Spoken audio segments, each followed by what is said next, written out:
conflict. Captain C.S. Dudhaiya laid down his life to manage an operation.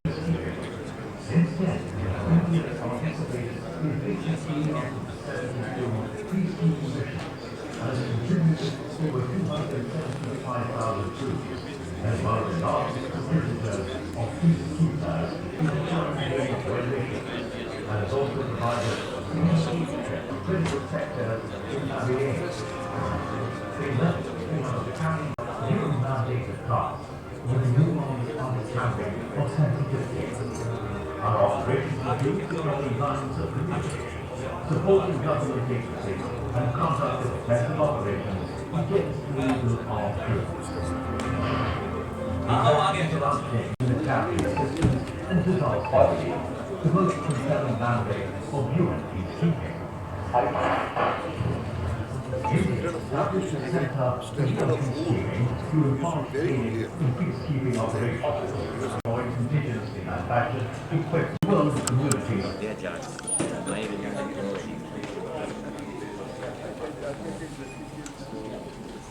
Of the USI, I extend a very warm welcome to you all.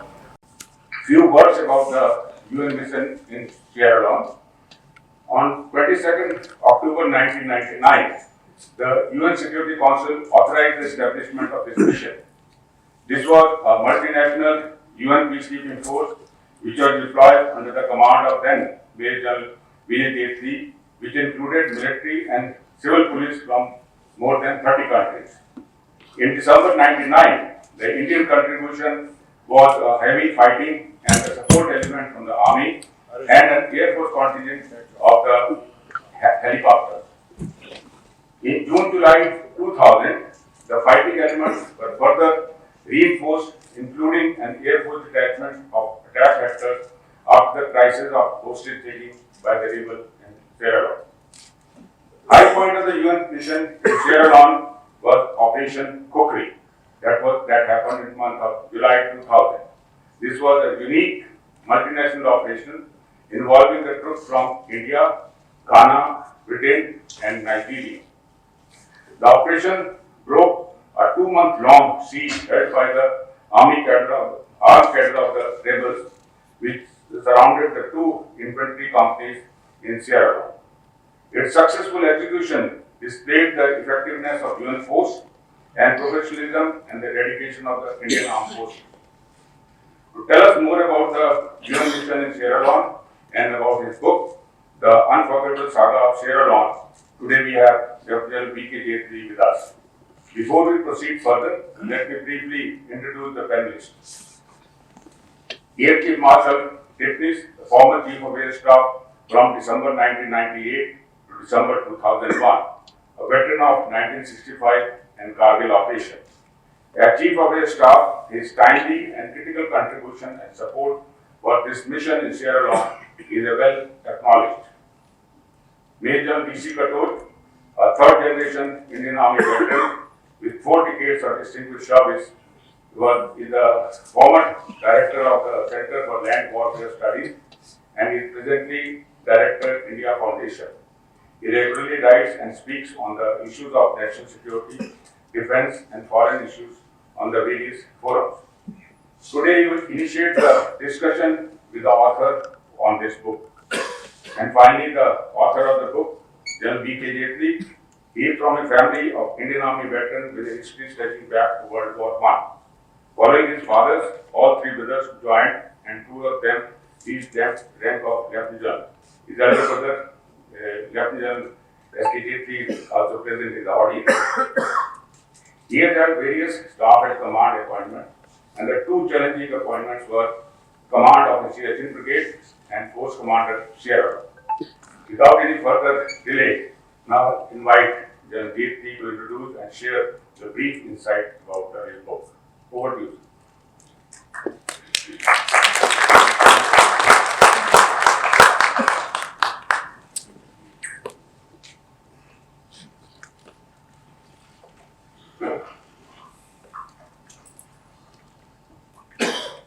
Distinguished guests, esteemed colleagues, friends from the intellectual community, friends from the media, veterans from the mission in Sierra Leone who are gathered here today. Ladies and gentlemen, at the outset, permit me to thank you for braving the unruly traffic of the Delhi NCR and being here so early in the morning. It's indeed very creditable, and I'm indebted to you all for making it possible for me to launch my book in front of such a nice gathering of people. Thank you very much. I don't think there was only left anything for me to speak. It's told you all. So I will restrict myself to something very limited. I stand grossly wrong because Sierra Leone is nowhere near France. It has nothing to do with France. It is not even a colony of France. It was a small, tiny nation on the west coast of Africa, as you can see on the map. It is wedged between two equally small countries.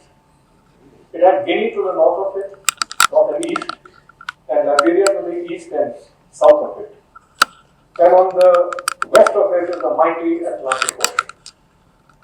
A small country with a diameter of just 300 kilometers.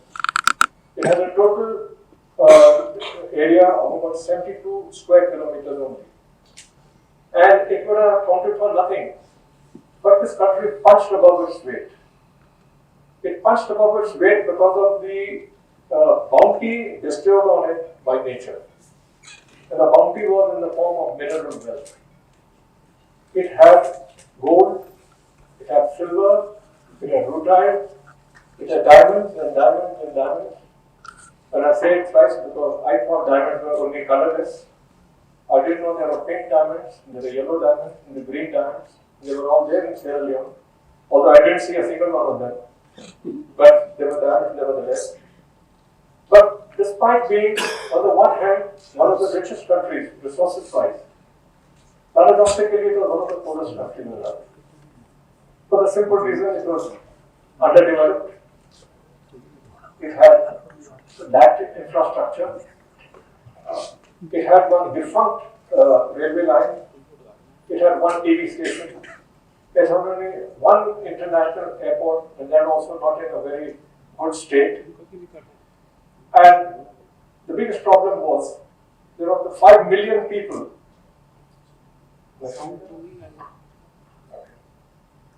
Am I audible? Yes. Of the 4 or 5 million population that this country had, half of it was displaced because of the war that was fought over there. And even worse, they were not able to feed themselves. Food had to come from outside. The country was in a bad state. And the realization of this struck me when one day at the national level there was a conference presided over by the president of the country. He made a mention of thanking a particular minister for donating 10 truckloads of rice as a Christmas gift to the nation. Then it struck me how poor this nation would be. That 10 truckloads of rice is a great Christmas gift for them. And then I saw it for myself when I visited them on the inside. They were pretty badly off. Now, I did not go to Sierra Leone alone. I went with a very strong contingent from India, consisting of Indian Army and Indian Air Force. And with the Army, which was battalion strong at that time, and lots of support elements also with it. So we counted for substantial portion of the force. But the bulk of the force had to come from West Africa. There was a mission over there, which was already existing. It was called ECOMOG, which is the West African Mission, Economic Community of West African States. Now, I was supposed to get 4 battalions from out of there. And the 6th battalion from the 6th had to come from Kenya, which is all very well. But unfortunately, the 4 battalions that were given to me from ECOMOG, they were all very short of weapons, equipment, and resources of any sort. They were tired. They had been in Sierra Leone for a long time. They had fought skirmishes and wars with the rebels over there. And worse than that, of the top 24 contributors to peacekeeping, UN peacekeeping, only, there is not a single Western country there, which is a sad commentary. Nevertheless, I have to do with what I have. The experience that I had there was not just another chapter in my life. It was a profound immersion into the complexities of human conflict and the transformative power of international collaboration. When I went there, as I mentioned to you, there was a war which had been fought for 10 years. The country was on the verge of collapse. The sounds of gunfire mingled with the cries of pain of the suffering and those people who were distressed and displaced from their earthen home during those 10 years. And depredation, unfortunately, was still going on. This is despite the fact that there was an agreement in place. And the agreement was called Leone Agreement, Leone Peace Agreement, because it was signed at a place called Leone, the capital of Togoland. Now, essentially, this agreement was for all rebel groups to cease hostility forthwith, to surrender their weapons voluntarily, and to join the mainstream. Sounds simple enough, but it didn't happen like that. Because after having signed the agreement, members of the faction called RUF, the Revolutionary United Front, the most vicious and most dangerous and the largest rebel faction in Sierra Leone, they had second thoughts of surrendering their weapons because that was their strength. I mean, I almost equated to those of us who read the Bible of Samson having been shorn of his hair and losing all his strength. So their strength was their weapon. They just didn't want to give it away because that's what they used for taking all the diamonds, selling them, and doing whatever they did over there. So the task was very daunting. The task was to disarm them without force, to ask them to voluntarily give up their weapons, try to convince them to give it up. It was not easy to do that. The other task was to protect the civilians because, like I said, depredation is still on. And finally, it was to provide an environment for the nation to rebuild itself. It's a very difficult task that I had, but more importantly, it was to develop faith, give them faith in humanity, faith in the possibility of peace, and faith in the commitment of the international community to bring succor to them and to give them justice. Now, we had a to-do list. This is what we're going to do. But very quickly in the mission, it was thrown out of the window. Because we learned that United Nations peacekeeping is not just about protocols.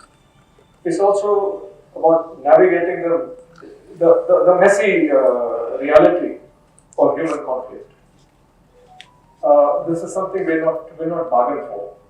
But we realize that it's not as simple as it looks. It's not just about wearing a blue beret or a blue helmet and getting into a white vehicle with the UN emblazoned on it. It was not as easy as that. In my first mission, which was in Iran, it was an observer mission. So you were respected, UN was respected. In this mission, they looked at you with suspicion. They did not give you the respect because they did not want us to be around. We worked tirelessly to build bridges with the Sierra Leoneans. We met with the local leaders, with community heads. We talked to individuals. We talked even to rebels. And many of them were quite receptive. They were all children, basically, most of them drugged up children whose daily dose of liquor or drug was what sustained them. And many were prepared to listen. So our idea was to convince them to take the ownership of their own future by persuasion. It's a difficult task, and I always maintained as a soldier that, and in my second mission, that it's very difficult for a soldier to have a weapon in hand and not use it, than to not have a weapon. So we restrained ourselves quite a lot, and we did manage to do some things for them. Now, after listening to them, so when I went to the easternmost part a place called Caravan from where we did the Operation Kudri, I found that they didn't have water. They were drinking muddy water. They didn't have food. They didn't have medical facilities. They had nothing. So we gave them all that. We made roads. We laid bridges. We gave them medicine. We gave them food. We gave them all this. And this was not in our mandate, but it was in the DNA of the Indian peacekeepers. This is our DNA. So we gave them all this, and this resulted in winning the hearts and the minds of the people. And therefore, when finally they were trying to attack us, they had second thoughts, not only about what we did for them, but also the fact that Indian Army is not to be trifled with. The current structure of the UN, as all known to you all, it doesn't. It's not fit enough for the 21st century. And there is a requirement to take a look at it. Because to me, it has always looked powerless, and it still looks powerless, it looks out of place. It needs to be restructured.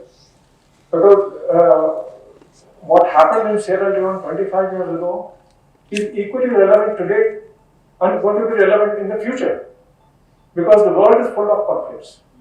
As I was finishing writing this book, we had this problem in Afghanistan after the withdrawal of the American forces there, and if that was not a humanitarian crisis, there never was one.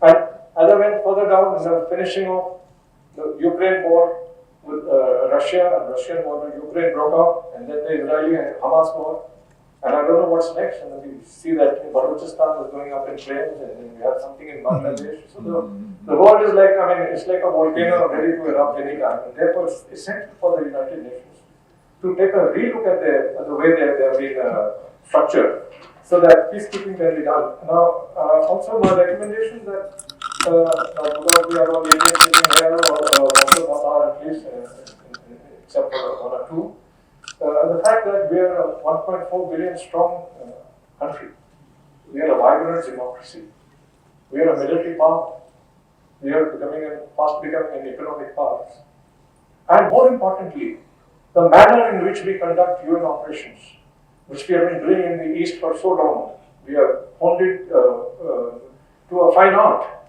of how to win friends and influence people and get things done without any violence, any fighting and things like that. This is the model that UN needs to choose. This is what my recommendation has been. And the crying need is for them to include more number of people, be more inclusive, so that the voice of the nation, all nations is heard.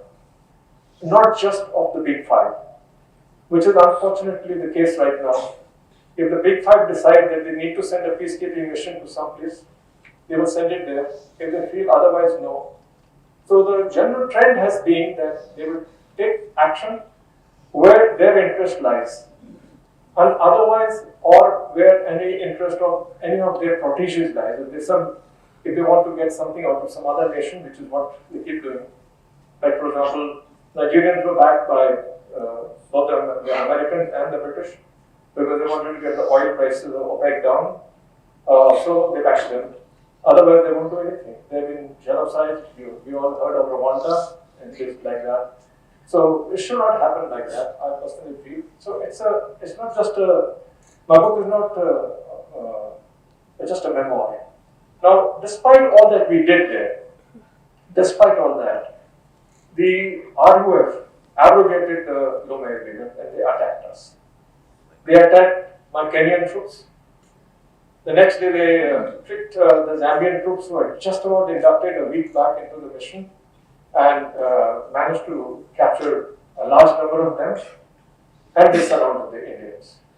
So we had to resort to a number of military operations, a number of them. And all these operations are listed in the book that I've written, including the famous Operation Kukri, is world famous now because it is one of the annals of UN history. Perhaps such a large-scale operation has never been conducted with such forces, with 3 or 4 types of helicopters, special forces, infantry, the mech infantry, and so on and so forth, a large number of people. It's a good operation, even if I do say so myself. And the details are given in that book, so that I don't want to talk about the book because I'm sure all of you will buy it. It's all available outside. You're most welcome to take a look at it. it's a labor of love. And I started during COVID. There was nothing else to do, so I said, why don't I write this down? And why did I write it so late?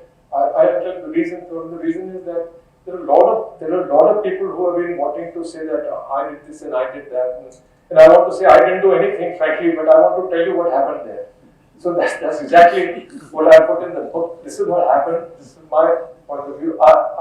This is what I saw as a force commander, which may not be the point of view of the others, but it's a point of view, and I think it's worth saying. And I really hope that whatever I'm saying and what is written in the book is taken seriously by the United Nations, so that whatever problems they have right now of not getting good troops, not getting people from the Western world, and not being very, should I say, open about where the peacekeeping should be done, they take note of it, and we have the world a better place than what we had then and what we might have in the future. Thank you, ladies and gentlemen.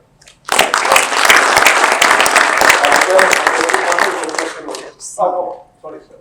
First, I talk to Katoch. General Katoch. These people there, would like to come here, sir?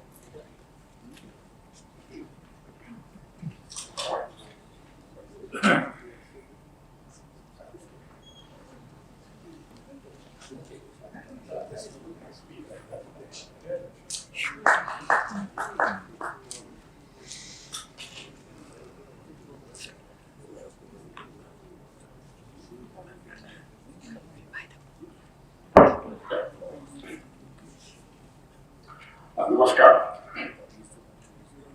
Chief Marshal Deputy, General Jetley, General Goswami, distinguished veterans, ladies and gentlemen.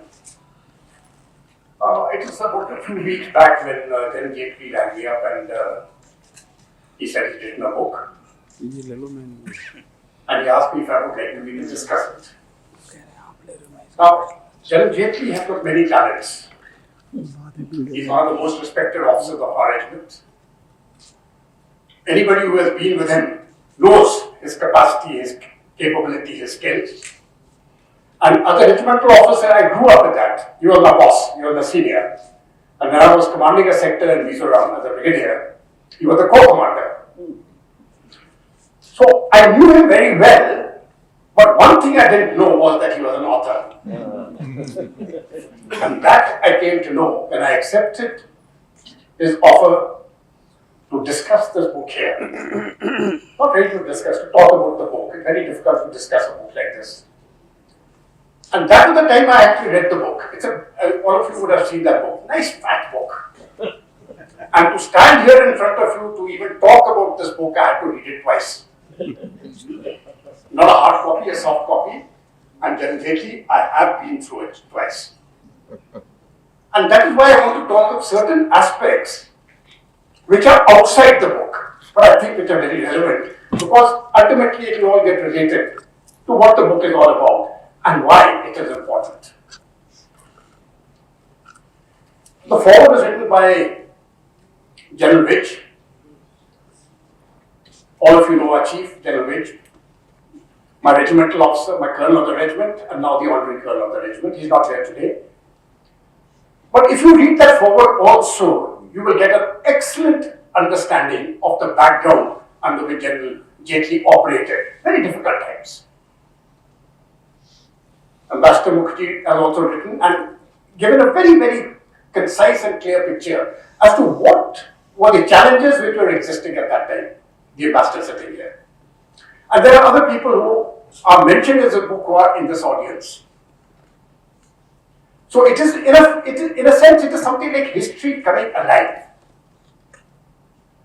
And though I will repeat this again, but I would like to say it right now. We have here Mr. Abhishek Dudhaiya, who is a filmmaker, and somewhere in my script I am going to tell him, please make these films. There are so many stories here. Of course, not the whole operation is not one film. The whole operation is many films. But there are small actions which are absolutely outstanding. And they have been done by the Indian peacekeepers. I think we can all be so proud of what was accomplished in that 1 year in UNAMSEN. And I feel sorry that I would never have come to know about that had I not read that book. When those operations were going down, I was commanding a sector in Mizoram. I didn't hear about it. And then I retired. I went into a think tank, I still didn't hear about it. So many UN operations keep taking place, we just didn't hear about it. And I think it is important that we know what happened. It is the power of the narrative. So there are a few things which I want to talk about here. One is, if you want to understand what happened there, you've got to get back to the geography first. So we have seen that, when you look at that map, when you look at the Atlantic and the west coast of Africa, there is Sierra Leone, a small country. If you want to get a perspective of what that country is, you see it's a circular sort of shape on the Atlantic coast. It is the size of Madhya Pradesh, 30,000 square miles approximately. And if you take it, if you measure the diameter, it is about 200 odd miles. He was speaking in kilometers, I'm getting up to miles. And if you are in the center of Sierra Leone, if you are in the center, every place from there is within about 100 miles. That is the geography. Why was it called? Why did it get this name? And then we go back to 1462. There is a Portuguese explorer, I think his name was, I've written it down somewhere, Pedro de Sintra. So in 1462, this Portuguese fellow is sailing around and he sees a beautiful coast. That is the coast of Freetown. And then behind that coast in the Freetown are those beautiful mountains. And he called them Sierra Leone, the mountain lines. Perhaps he visualized it in that manner. And then from Sierra Leone, it gradually corrupted because of all various influences to Sierra Leone. That is what it is called today. But unfortunately, the history of Africa, as the history of most of Asia and most of the world, is something to do with colonization by the Western powers. And that colonization also took place in Africa. So we find that Sierra Leone, it was colonized by the British. To the north and the east, it was Guinea, colonized by the French. And to the south, Liberia, colonized by the United States. The slave trade flourished here. Sometime in the middle of the 18-something, the US gave them their freedom.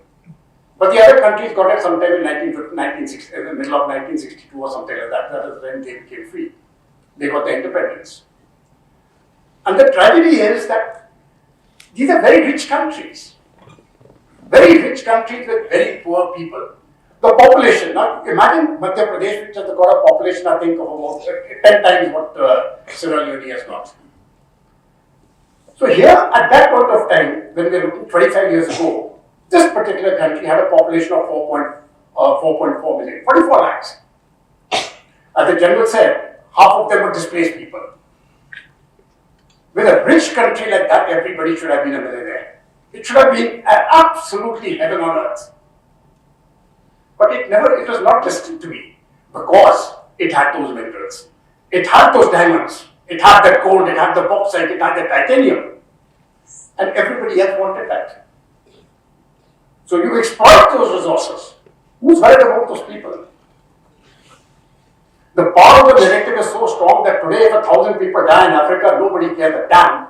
But if something happens in Gaza, if all hell breaks loose. If something happens in America, you talk of Black Lives Matter, but those Black lives don't matter. And that remains our tragedy. And that is why, I think it's very important to talk about the power of the narrative. So the narrative here must be understood in three terms. One is the geography and the people who live there. It is their story, their exploitation. But what happens when they get their independence? 20 years down the line, in the early 80s, insurgency breaks out. And why insurgency? Again, to exploit those resources. Who wants them? Who can get control? And while the local people are fighting, there are external agencies who are out after the loot. Again, it will be the Brits, the Americans, the French, name them, they'll be there. If not directly as a government, they're agents. And you see those same agents everywhere in the world today. You see that same fight when you look at what is happening in Russia and Ukraine, a tribal war between two white Christian tribes. A tribal war in one remote part of Europe. But again, if you look deeper down, it will be for resources. The resources of Ukraine. That is exactly what happened here. That war for resources. So, this is one part of it, the geography, the politics. And what happened to the politics is when this civil war, when this conflict breaks out, in 1991 to 2002, civil war breaks out. It became terrible. And that is why, at that point of time, UNAMSIL came in. Otherwise, what was happening there was the control was being done by the ECOWAS, that is the Economic Community of the West African states. And they formed the military observers, the military observers group, the armed component of that, called the ECOMOG, to bring about some sort of peace there. And that is where that peace treaty came about with the General told you. But that broke very quickly because fundamentally it was destined to fail. The major group, which was the RUF, backtracked. They wanted those resources. And what did we do? What did the peace treaty do at that point of time? They put these very same murderers, the people who had carried out mass executions, rapes, pillages, they gave them a complete amnesty. And not only did they give them a complete amnesty, they go and put them in the government. So you have a government there, and you put in all the people, the RUF also inside the government. And then that peace treaty broke. And when that broke, that was the time when General Jetley steps in. He steps in into a very chaotic situation where the world powers have got their own agenda, where a number of nations have got together to put their forces there, and then you put in a commander, you put in an Indian commander. I still wonder why they chose an Indian commander, but I'll get to that a little bit later. This is one. Number two, it's also a tale of the great powers. Please go back to 2000. Who were the great powers? America was the sole superpower. Britain was a power. France was a power. They're losing their power now, but at that time they were the most powerful people. Nobody else was there. They controlled the narrative. And what they said went. All this talk of human rights and democracy and good, all that. It's a whole series of hogwash. It doesn't really matter. What matters is the man is a person who can actually influence the narrative. You influence the narrative, you make it. And then you look at India. India in 2000 is not the India of 2025. In 2000, our economy was less than $500 billion. It took us up to 2007 to get to the first trillion. Today we are at 4.5 trillion. We are a strong economy, the fifth largest in the world. We will very shortly be the third largest. But at that time we were the 13th. The 13th economy, and we were in the bottom five. They called it the particular word for it. We were one of those failing economies. From there we have risen to this level. So when he was operating in that environment, India was not a strong country, didn't have the same voice which we have today. And I think these things are important to understand. If you want to understand that environment, where was India placed? Where was the Western powers placed? Where were the Africans placed? The Africans never have had a voice. It doesn't really matter, you can kill them. That's the way people look at it. And I think that is the tragedy when we talk of human rights and other issues. That remains a tragedy.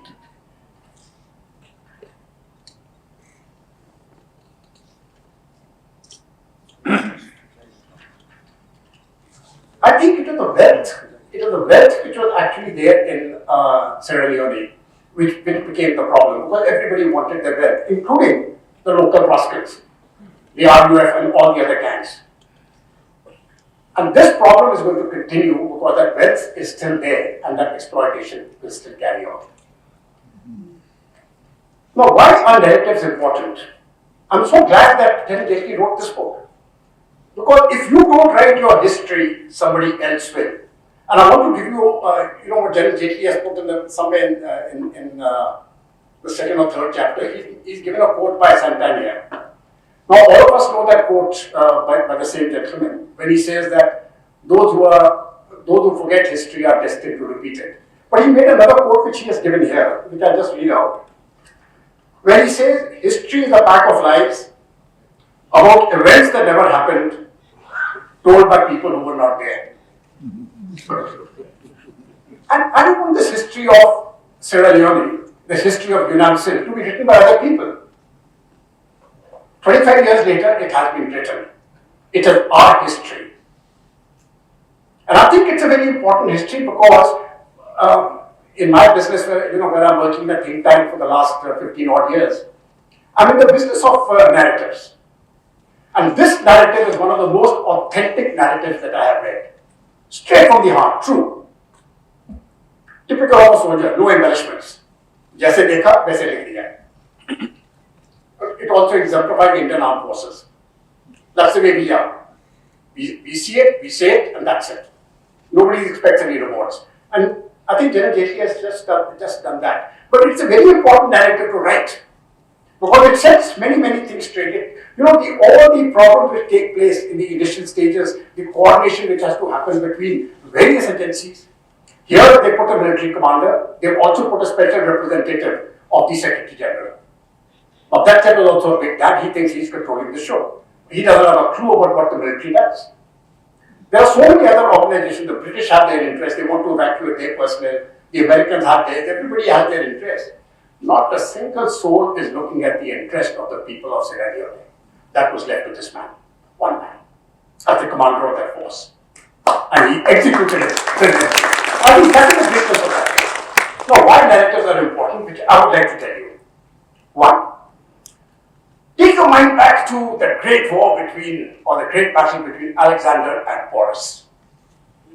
We didn't write that account. The account said Porus fought well, but he lost. Alexander won that battle. Did he? It was the biggest strategic defeat for Alexander. A man who came all the way from Greece, conquered the great Persian kingdoms, and then he comes to a small little place between the Jhelum and the Chenab. In that small little Jhelum and Chenab, there is one ruler, an Indian ruler, a small ruler. एक छोटा सा आदमी था वो, Porus. And he stands up. He didn't get defeated. He may have lost that battle, but that battle was a strategic defeat for Alexander, which we should be celebrating. We sent that man back. His soldiers refused to fight because they said, ये तो इतना छोटा सा राजा है, ये कर रहा है, आगे जाके मगध की फौज है, 1,000 times bigger than this man. What will we do? So they all turned tail and they went back, and they died in that journey. We lost that battle. Come on. Look at the way the Brits do it. Crimea. Why Crimea? You see what's happening in the Russia-Ukraine war. What happened in Crimea? The British troops charged the Russians, and the Russians had the artillery there, the guns, and all 600 of them died. It was a battle which was the most stupid battle anybody could have done. They should have taken that commanding officer and sacked him straight away. But they didn't do that. What did they do? They write a poem, The Charge of the Light Brigade, and they made it into a heroic battle. We have got so many heroic battles that we have to be proud of. We don't write about them. How many of us have written about the great battles of 65 or 71? If you actually look into the field commanders, is there any commander in the world who's of the caliber of Sagat Singh? Very few. Sagat Singh was ahead of the league of the Rommels and the Montgomerys and the Pattons. He was heads and shoulders above them. Do we know about him? Have we made a biopic of him? Has anything happened? Would Bangladesh have been there and captured in the same time had it not been for this one man, the one leader? But we don't write. We don't write, and we also need to make those films, Abhishek ji. We need to make those films. Of those small battles, that's, how beautifully they have been done. That is one part of the narratives. when you look into the book, it's divided into various chapters. I think it gives you a very good grounding into what all should take place during operations. The challenges which he faced were tremendous, and yet he did it. There is a feeling which, Jetley, I don't agree with him on one or 2 points. One of them is that he said that, we could have got those, why did the Western forces send their troops? They were well armed, trained and equipped. I really don't know if the Western forces are good enough, very frankly. What happened if the Americans or the British troops or the French troops are there? Will they be able to fight the way we did it there? Okay, they've got better equipment. What else do they have better? So which gives me to the question which I start off in the beginning. Why did they send an Indian commander? And I think I get the feeling what they sent an Indian commander because they knew that he will do the job. And we'll get the accolades later. And he will also conform to their way of thinking. Well, they got an Indian commander who did the job, but he didn't conform to their way of thinking. He did what he felt was right. And I think that is where the Indian generalship comes in. It has been outstanding. Not just in this battle's war. There were tremendous pitfalls, which I won't talk too much about them, in the initial stages. You had a whole company surrendering of, I think it was a Ghana battalion or something. Then we had a whole battalion which was taken, I'm forgetting which battalion it was, one battalion which was taken prisoner by the RUF chaps. But after that, the pickup started. When the operation really got into way, 2 brilliant operations were got down. One was by Brigadier Thakur's troops, 18 Grenadiers, Lok Bedi, where a link had to be made between Freetown and Lungi. And that operation was brilliantly conducted. The same battalion which did outstandingly well in Kargil comes and does an outstanding job here. That is one movie. That is one. It can be done. And then the other one was the rescue operations carried out in Operation Kukri. Read about that operation. Written in very, very great detail. I think we have got everything to be proud of. But we must also remember one thing. International relations are a function of power. It is not a function of goodwill. There is no friendship there. It is national interest. And the sooner the Indian state realizes that, it is our national interests which are paramount. We need to fight our battles. Nobody is going to come to India's aid. In fact, the contrary. Because India is going strong, because we will be a $30 trillion economy, every other country will gang up against you because you are the competitor. For them, we are the competitors. And they will do everything to put you down. And we need to understand those forces at work. And therefore, we need to remain united. Yes. And fight those forces and win. Finally, to GeneralVkJetley, thank you, sir. An outstanding book. I really enjoyed it, and I hope all of you buy it. Thank you.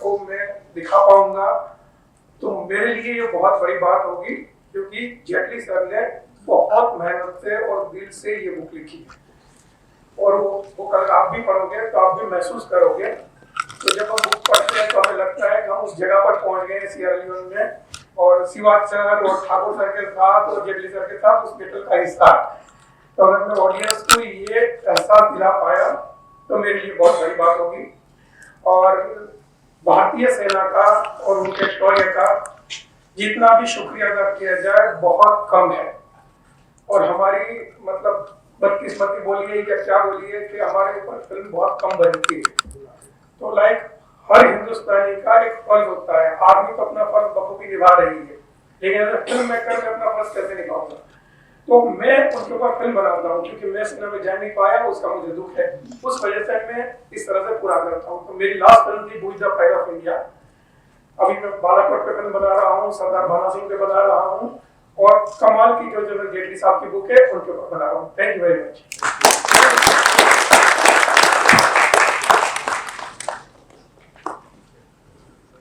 and Goswami and to be filmmaker of this tremendous book. Ladies and gentlemen, I don't know why the author, my friend Jetley, has given me this honor, because I think it is a great honor for a non-army man to be here, So I tried to think, what is this relationship that has made him choose me? I hope he will tell me what the reason is, but my guesses are, I think, 4 different reasons. Probably one of them is that we both were in Siachen at the same time. I was using GNK, and he was, of course, the brigade commander of the highest battlefield in the world. And I don't think I ever flew with you, Vijay, but I visited every post in that area of his, including going through that Villa Formula tunnel and watching the Pakistani troops on the other side. So that may be one reason. The second reason is, you will not believe it, that amongst so many Dogras, many of them 9 Dogras sitting here, including the colonel of the regiment, I have Dogra ancestry too. I don't know if the colonel of the regiment is aware of the fact that I was an assistant adjutant in 9 Dogras. Believe it or not. This was in 1963 when I went as a forward air controller. And the CO was probably taken up by the josh of a young flying officer, wanting to visit as many posts as possible, go on route marches starting from 13,000 feet to 17,000 feet. With the Gurkhas, that's one of the other battalions of the brigade. So that will be one reason. The other reason is also that, and I think he is paying great tribute to the Air Force contingent that are serving with him. We have Air Commander Sivash. I think you retired as Air Commander which was a group captain then. So I believe we have honoring him by calling me her. That's one of the reasons. And well, we are probably neighbors. And he probably wants to play golf with me. So I don't know. Your guess is as good as mine. But I do appreciate being over here, Vijay, and thank you so much. I am particularly impressed by Vijay that he dedicated this book to all those stalwarts who served with him in Sierra Leone. I think that's a great tribute to people who served with you. And I pay my tribute to all of you to say that it was one of the greatest military operations under the flag of the United Nations. And people, General Katuch mentioned about it, that we don't talk enough about what we have done. And we are reluctant to give credit where it is due.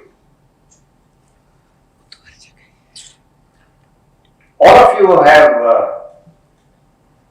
I don't think all of you, but many of you have read the Entebbe operation, the Israeli thing which was across the world. They went into enemy territory stealthily and retrieved their people before anybody could get up. I mean, it was an outstanding operation. Operation Kukri, I would rank in parallel if thought about. I feel somewhat disappointed in myself that I, as the Chief of the Air Staff when this operation took place, was not as aware as I ought to have been. Oh, of course I knew what was taking place, because the Air Force had also gone there. But the fact that I would wish that any contingent, United Nations contingent that goes, I think it has to be briefed by the Chief, definitely, amongst others. Maybe the DG of Operations, maybe the ACS Office of the Air Force, but I would say the entire Chief of Staff Committee must be privy to what we are going into, so that we know what they are doing, what advice they may be given, and what support that may be extended. When this contingent came back, and I don't know whether this has been the practice in the services or not, but there was no briefing or debriefing for the chiefs, for the chiefs of staff committee. I mean, I can't believe it that it didn't happen.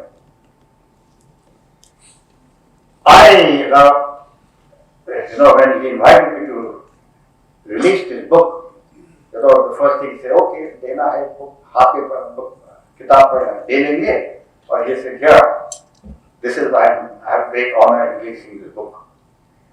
But I said, let me have a look at it. So I requested Jetley to give me a copy of the book. And I said, okay, I'll pick up a point from here, pick up a point from there. And let me tell you this, I'm not a very good reader. I mean, I used to be at one time, but now for me to read more than 5 pages in one sitting is a tough task. But I saw myself reading more than I normally do.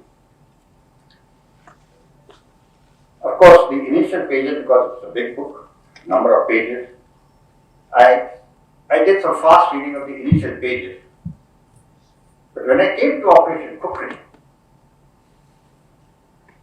I don't know how many of you are fans of Alistair MacLean, the author who wrote all the various, I think, Ice Station Zebra, what did I think? A whole lot of these books. I mean, if I look in my library, maybe I have a few of them still lying with me. Very racy book, very exciting books, but they were all fiction.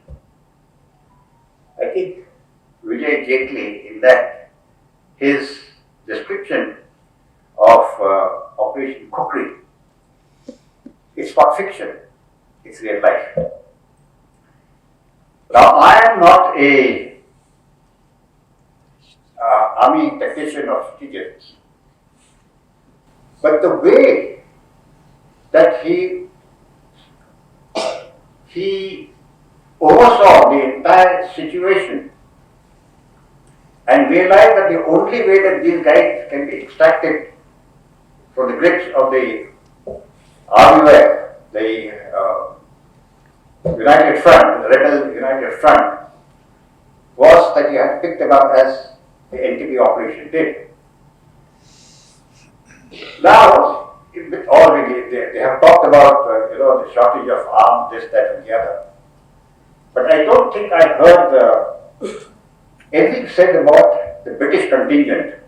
They were not part of the what is this called, the UNAMSIL,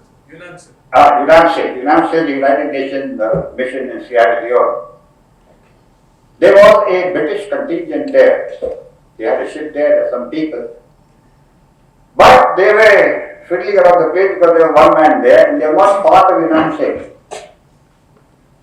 So actually the force commander said, what the hell are you guys doing here? They said, no, we have guys, and we can give advice and we can do. And they had, they had this Chinooks and they had the Hercules. So he, of course, I must say your diplomatic and your bargaining skills. I was most impressed by that because Jetley said, no, you've got nothing to do with it, you stay out of it. He said, no, you have to pick up those guys. So he said, okay, you join the operation. He said, no, but I don't have a mandate for that. See, cut the long story short, he actually bargained. He said, okay, you can go there and pick up your guys, but you have to take my guys. You have to make sure you see 130 will take a heavy equipment, your guys will take by this. So okay, you drop them, you take the guys back. So it was a tremendous piece of diplomatic pressurization. So then the operation itself, the way he integrated how we will go, there will be a feint over here, using the Ghanaians who went there and the feint that was done, when what was Ghana back or who was that? When the feint that was done, what are the battalions other than the Indian battalions? And that's the way he organized this, made use of the Chinooks also to go when the weather was bad and our guys couldn't operate. And how you skillfully use, the helicopters both for troop induction, taking out, and support from the air. And I must say that it was very cleverly done, and I compliment him enormously. So I was talking about Alistair MacLean's list. So many of his books have been made into a movie, and I give you all strength. I hope you do that and do that well. Besides the Operation Pokri,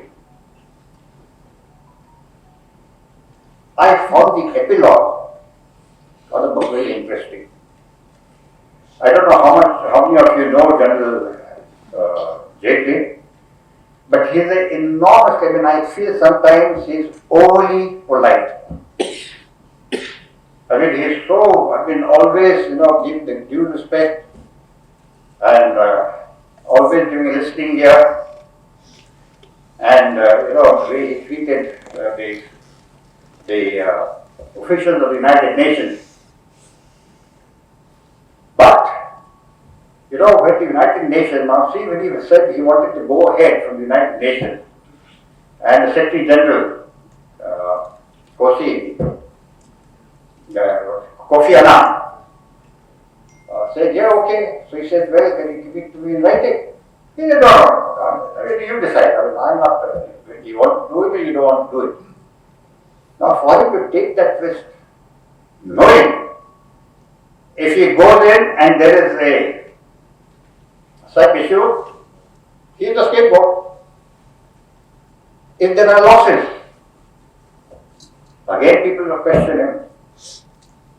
And you all talk about moral courage. The difference between physical courage and moral courage. This is where, the moral caliber of General Jetley came when he told the United Nations Secretary General, when he debriefed, he said, what have you done? Do you realize what you have done? And he had no answer. I hope that will be also a part of it, because it's just on filmmakers, on Bukabadi, dum, Golabadi. But you have to include this also. So Vijay, I have done a quick read General Photoshoot did. I am certainly going to do it again. I recommend the book very much so. It is a great piece of writing. And it's not just a book, it is reality. Reality which we are sharing 25 years after it happened. I don't know whether it was a deliberate thing to wait for 25 years. Because I think, even if it was not deliberate, I think it's just timely, because these are very sensitive matters. And sometimes the sensitive matters are best left to be discussed later than at the heat of the moment, when two mein shuru ho jata hai. And you don't get to the bottom of the real story. So if it was accidental, I don't know, or whether it's a pre-thought, whatever it is, full marks to you. To you, all your team, I'm told a number of them are here. I'd love to meet you later. Shivash, I know him just like General Jetley we were. I don't know, I got the grey hair, but he didn't, but I flew a lot with him. And, well, it was a great time.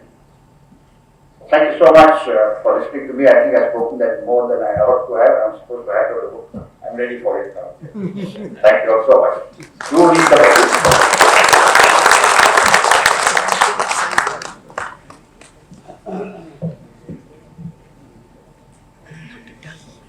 Yes, not good.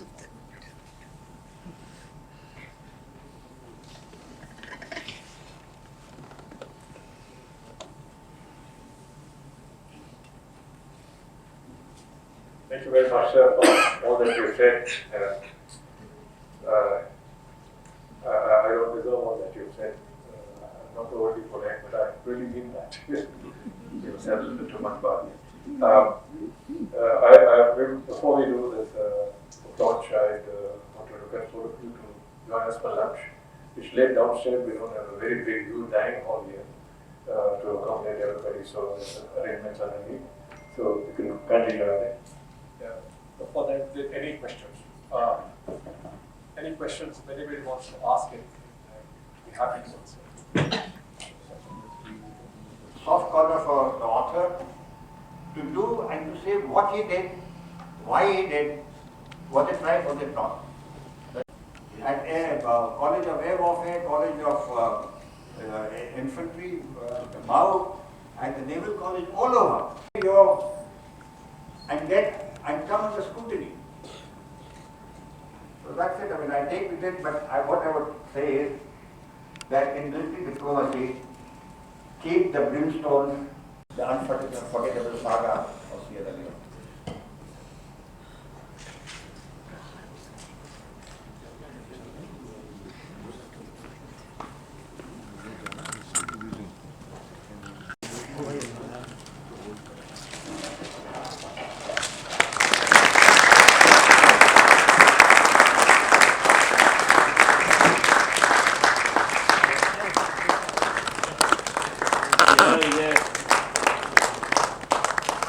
Sir, close. Close there, sir. Yeah. Wait, sir.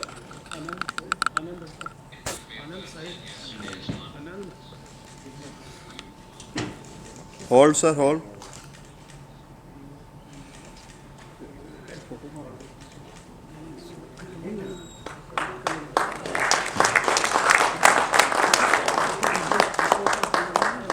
भाई साहब 24 ऐसे 105 जाता है। भाई साहब आप मेरे कैमरे के आगे हो। I have requested GeneralVkJetley that the honor that he's done of signing a book for me. I think others who wish to do that, नजदीक में जाए sir. get a copy and do the same. Yeah, you should do that. Now may I request you gentlemen to join us for lunch? It's unfortunately the hall is not very big, you've got to go downstairs, but I think that will be a nice conversation. Thank you for